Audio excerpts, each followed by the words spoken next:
Guys, how's it going? It's Mr. Selby here. Just going to do a quick lesson on 2-7, which is proving segment relationships. All right, so whenever you see the word proving in there, that means we're going to be doing proofs. All right, so last lesson we learned a little bit about proofs, but we did it for mainly algebra. So for this lesson, what we're going to do is we're going to do it primarily for geometry, mainly using segments to prove that segments are congruent. All right.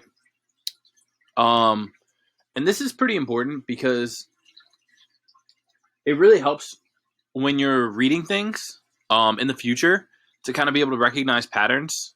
It also helps to be able to prove, to be able to look at what you're doing, put words to it, and prove why you did it. These are good real life skills because in the real world, you will have to explain how you got the answer to something, why you think something, okay? And proofs are a great way of putting words to how you figured out an answer, okay? And it doesn't just have to be for math. Maybe you come up with an idea for a restaurant or something, and somebody's like, well, I don't believe you. I don't think that restaurant's going to work. And then you hit them with some proofs, some reasons, all right? So proofs are a great thing for that. And then segment addition is just really good for distances. And distances are used almost all the time. When you figure out how many miles you have to drive to get to a location, how much gas your car holds, and what the distance is to the gas station, how long it's going to take, and all of that stuff, you can't figure any of it out unless you know the distance. All right? And when you know the distances to different places, you can add them together, and that's segment addition postulate right then and there. And if somebody's like, well, how did you get that? Now you can explain it. All right? So we did algebraic and two-column proofs. Now we're going to be doing proofs for segment addition and segment congruence. All right? So this is a ruler postulate. This pretty much just says if a segment starts on 0, whatever number it goes to is how long it is. All right? So the point on any line or line segment can be put into one-to-one correspondence with real numbers. Given any 2 points, A and B on a line, if A corresponds to 0. So essentially, if your line starts at 0, or if your segment starts at 0, then B corresponds to a positive real number. Okay? So whenever you start here at 0, you can pretty much assume that this one stops at B. This B stops at 3 inches. The whole segment is 3 inches. All right? A little bit of common sense there, but always good to have our postulates down. All right. Segment addition postulate. If A, B, and C are collinear, then point B is between A and C if and only if AB, like you add together AB and you add together BC and it equals AC. All right? So I've used this example before. You're on your way to the shore, and so your house is A, and you drive and you stop at Sonic, and you get a milkshake, and that's B. Okay, so let's just say Sonic was 45 miles away from home. Sonic is 15 miles away from the beach. So there's 45 miles to get to Sonic, 15 miles from Sonic to the beach. How far do you live from the beach? How many miles? You live 60 miles because you add 45 plus 15. All right? Okie dokie. All right. Oh, man, I forgot. I should probably put this in a PowerPoint form. There we go. All right. So let's prove that AB right here. So we know that AB is congruent to CD. Like this one is congruent to this one. So we have to prove that this from A to C is congruent from this from B to D. All right. So let's prove that. So obviously we're going to come up with our two-column proofs. Statement we're given. Okay, we already know that AB is congruent to CD. So put any random number in here you'd like. You can say this is 5. So from A to B is 5 miles. And then from C to D is also 5 miles. You could say that from A to B is 32 miles and C to D is also 32 miles. Either way, they're equal. All right, that's what you need to know from this. Now you need to prove from A to C, whatever distance that could be 48 miles, is equal from B to D, which also has to be 48 miles. All right, let's prove it. So AB is equal to CD. Like we know that. So this states that they're congruent, all right, with a little squiggly. This states that they're equal, okay? So definition of congruent segments states that if something's congruent, it's equal. All right. BC is equal to BC. Okay. So that's a reflexive property. It's kind of, remember, reflexive sounds a lot like reflection. You look in a mirror, you see what you are. Okay. BC, so B to C is equal to B to C. Like the same line is equal to itself. So AB plus BC equals AC. And that's segment addition postulate. Again, if you start here at your house and you drive to Sonic, and then you drive from Sonic to the shore, if you add whatever distance this was from your house to Sonic, and then from Sonic to the shore, it equals the distance from your house to the shore. All right? And then we've got CD plus BC equals AC. All right? So it's the same thing. CD plus BC equals BD. So again, let's say you're here at, say that you're in New York City, right? And you drive to the shore and pick up your mom, and then you drive from the shore to get dinner at Sonic, because Sonic's a great place for dinner too, apparently. All right, no matter what, those distances are equal. I'm sorry, that was CD plus BC. So this plus this equals AC because that's substitution. All right, since we know AB is equal to CD, all right, we can substitute in CD for AB. So we know that AB, we might have said earlier that AB was 5, right? And CD was also 5 because they're equal. CD is equal to AB. So we have AB right here in this equation. We've already determined this is true. We can sub in CD for that equation, and that's substitution. And then segment addition postulate, CD plus BC equals BD. All right, and that's the same reason I just explained. You're in New York City, then you drive to the shore, then you drive to Sonic. All right? So AC has to equal BD because it's a transitive property. So if CD plus BC equals AC, and CD plus BC also equals BD, that must mean that these two are equal, right? Because they equal the same thing, so they equal each other. So then we know that AC equals BD, and that means since they're equal, they're also congruent. Definition of congruent segments. Boom. Whew. That was a long one. All right. What I want you guys to do is pause this. You might want to take a photo with your telephones or copy it down if you like drawing. It's a fantastic thing to draw. Some would say it's the best thing you could draw. Heard that quite a bit. But you want to write down what you're given and what you're trying to prove. So you're given that AC equals AB. So this is equal to this. AB equals BX. And CY equals XD. All right? And you've got to prove that AY equals BD. All right, let's keep going. Wow. That was a lot. Luckily, you only have to fill in one. Okay, so take a look at this and try and figure out which reason justifies this statement.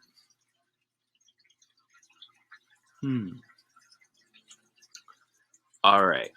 Please take a photo of this. You can pause if you need to take a quick photo. You can rewind and look at it before. But yeah, try and snap a quick photo. If you need to pause it and write these down. So we haven't actually gotten to the options yet. There are options for this. Okay. All right. So hopefully you guys paused it and everything. Let's check out the options. All right. Now is when I'm going to stop speaking for like 5 to 10 seconds. I want you to pause the screen, go through, and figure out the answer to this. Okay. And get it correct. All right. And then if you need to, when you pause this, you can go back, rewind a little bit, look at the question, look at the statements and proofs, and figure out the answer. All right. You can do this. I believe in you. All right.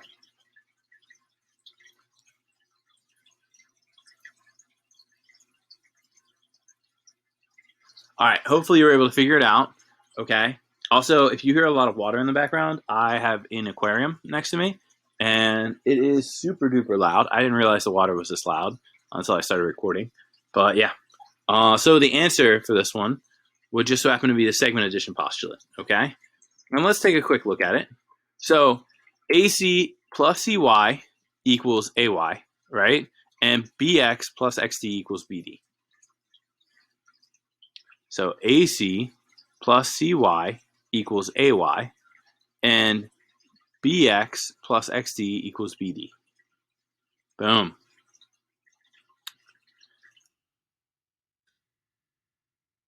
All right, so you guys might remember the reflexive property. Remember, reflexive means reflection, which means that it mirrors each other. Remember, you see reflection in the mirror. It's a Mr. Selby original right there. Symmetric means the same front ways, back ways. AB equals CD, CD equals AB. It doesn't matter which way it's written. It's always the same. All right, and then transitive. Remember, Susan has the same grade as Jonathan. Jonathan has the same grade as Stephen. Therefore, Susan and Stephen all have the same grade. Okay? So if AB equals CD and CD equals EF, you better believe AB equals EF. All right. Transitive property of congruence. Okay? AB equals CD. So these are the same. Like this could be 5 and this could also be 5. All right? And it says CD equals EF. So again, if this one's 5, this one's also 5. So all three of them are 5. So AB, which is 5, is also equal to EF. And the reason you prove it is just transitive property, right? Like they're equal. They're all equal. Okay. Jamie is designing a badge for her club. The length of the top edge of the badge is equal to the length of the left edge of the badge. The top edge of the badge is congruent to the right edge of the badge. And the right edge of the badge is congruent to the bottom edge of the badge. Prove that the bottom edge of the badge is congruent to the left edge of the badge. I'm just reading this again. Now, I went through this PowerPoint before I decided to try and teach it. And reading it out loud, this is probably one of the most confusingly written questions I've ever seen in my life. Gosh, I don't even know how many times they wrote badge. It's crazy. I mean, you look at this and you're like, what are they even talking about? What's going on? Who is Jamie? Why is she designing a badge? What's going on here? What am I even trying to solve? Who knows? So let's take a quick look and go through this a little bit. The length of the top edge of the badge is equal to the length of the left edge of the badge. So the top is equal to the left. Okay? The top edge of the badge is equal to the right edge of the badge. All right? So this is equal to this, and this is equal to this. All right? The right edge of the badge is congruent to the bottom edge of the badge. So this is congruent to this, and it's also congruent to this, and this is also congruent to this. All right, so prove that the bottom edge of the badge is congruent to the left edge of the badge. Okay, put any number you want here, 3 inches. So we know that the top is equal to the left, right? So that must also be 3 inches. We know that the top is also equal to the right, so that would also be 3 inches. And we know that the right is equal to the bottom, which would also be 3 inches. So therefore, with a bunch of transitive property nonsense, the whole thing would be equal to 3 inches. It's a square. It's a square badge. But let's prove it using geometry. First thing, WY equals YZ. Given, we already know the WY, so the left is equal to the top. We already know that. Given, the left is equal to the right. Or no, the left is still equal to the top. We already know it. All right. So the top is equal to the right, and the right is equal to the bottom. We're given. So transitive property YZ is equal to WX because it's a transitive property, right? If you're equal to the top and the top is equal to the bottom, done. All right, and the substitution. Okay, your turn. Prove the following. GD is equal to BC. BC is equal to FH. FH is equal to AE. So prove that AE is equal to GD. You know what I like to do in times like this? I like to mark up this thing. Man, if I were you, I would copy this down and write all over it. I would scribble the crap out of this, man. I would have so much written down on here. It would be incredible. So yeah, feel free to do that. I'm going to stop talking for about 5 seconds. And then what I'm going to do is I'm going to skip through so you'll be able to see the options and then see the answers and stuff. All right? So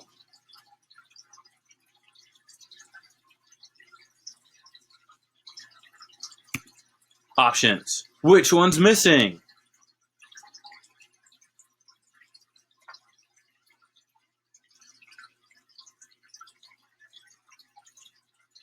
sorry, I said this is the option. This is the proofs.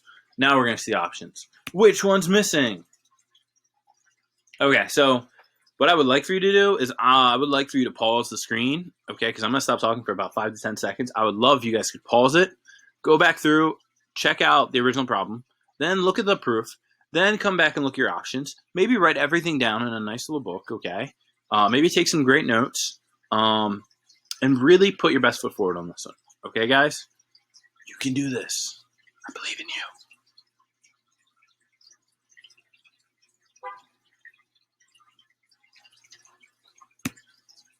Symmetric property. All right. Let's look. Why was it symmetric? Because it says GD is congruent to AE, right? And then it says literally the same thing, but flip backwards. And remember, whenever you flip something, it's symmetric. All right? Symmetric is all about the flipping. Okay? And unfortunately, that is the end of today's lesson. I know you guys are like, no, Mr. Selby, teach more geometry. I can't today. I can't. That's the end of the lesson. You have to check in again tomorrow for more geometry. I hope everything's going well with you guys. I hope everybody's staying safe, happy, healthy, hydrated, whole 9 yards. Remember to use some hand sanitizer. And I hope everything's going well. If you guys need any help with anything, even if it's not for this class, feel free to reach out. You can message me on Schoology. You can email me. You can come to my office hours. So anything I can do to help, please let me know. And hope everything's going well. See you guys later.